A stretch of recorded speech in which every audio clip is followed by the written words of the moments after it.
Bonjour à toutes et à tous. Jour férié ce lundi 15 novembre 2021 en Côte d'Ivoire. En effet, le pays célèbre la paix. Il s'agit de la 25e édition de la Journée nationale de la paix. La célébration officielle a lieu à Yamoussoukro, dans la région centre du pays. Thème retenu, la Côte d'Ivoire face aux défis de la cohésion nationale et de la paix. Toujours en Côte d'Ivoire, des prières dites hier à la basilique Notre-Dame de la Paix de Yamoussoukro. Les chrétiens catholiques ont prié pour la paix dans tout le pays. Une messe en présence du Premier ministre Patrick Hachi. Dans son homélie, l'administrateur apostolique du diocèse de Yamoussoukro, Monseigneur Alexis Touabli, a invité toutes les Ivoiriennes et tous les Ivoiriens à être des artisans de paix. Le chef du gouvernement ivoirien, Patrick Hachi, a également soutenu en prière les fidèles musulmans de Yamoussoukro. Les précisions de Sidonie Davila. Dans le recueillement, la méditation à la veille du 15 novembre, journée de la paix. Les fidèles chrétiens implorent la miséricorde de Dieu pour que règne la paix en Côte d'Ivoire. À la basilique Notre-Dame de Yamoussoukro, le Premier ministre Patrick Hachi, représentant le président de la République Alassane Ouattara et sa délégation, participent à cette célébration. L'homélie de Monseigneur Alexis Touabli, l'administrateur apostolique du diocèse de Yamoussoukro, est une exhortation à l'union et à la culture de la paix.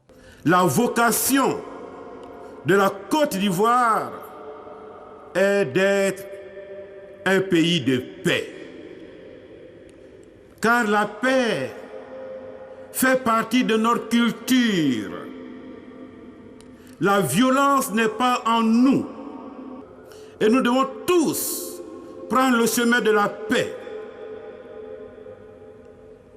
Mais une paix qui repose sur la justice. En effet, la paix repose sur la justice. Ce qui revient à dire que sans justice, il n'y a pas de paix véritable.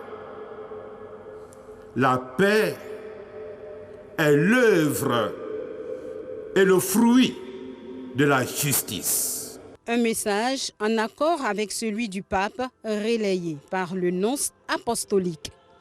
Si la paix sociale est, certes, un don que nous devons sans cesse demander au Seigneur, celle-ci ne peut cependant devenir si les hommes et les femmes de bonne volonté, et en particulier tous les responsables civils et politiques, ne la favorisent et ne la promeuvent en mettant le bien commun au-dessus de tout intérêt particulier. Après le lâcher des colombes à la basilique pour célébrer la paix, le Premier ministre s'est aussi rendu à la grande mosquée pour aussi prier pour la paix. Depuis jeudi soir au vendredi jusqu'à ce jour, nous sommes en prière.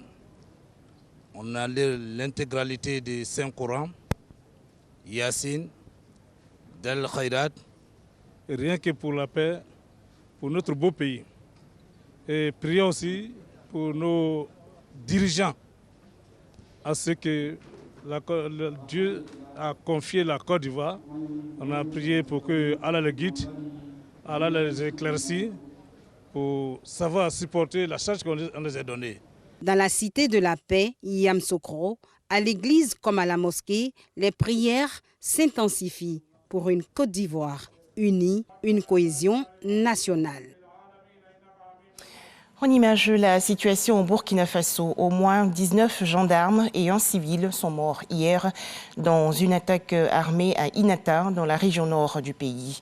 Les autorités burkinabées ont annoncé être à la recherche de rescapés et des assaillants dans cette zone où le Burkina Faso combat des militants islamistes.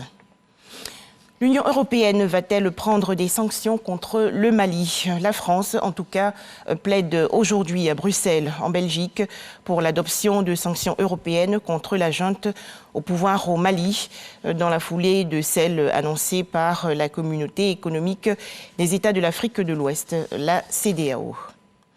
Enfin, en Libye, le fils Kadhafi, Saïf al-Islam, candidat à la présidentielle du 24 décembre prochain. Le fils de l'ancien dirigeant Mouammar Kadhafi a en effet déposé hier sa candidature.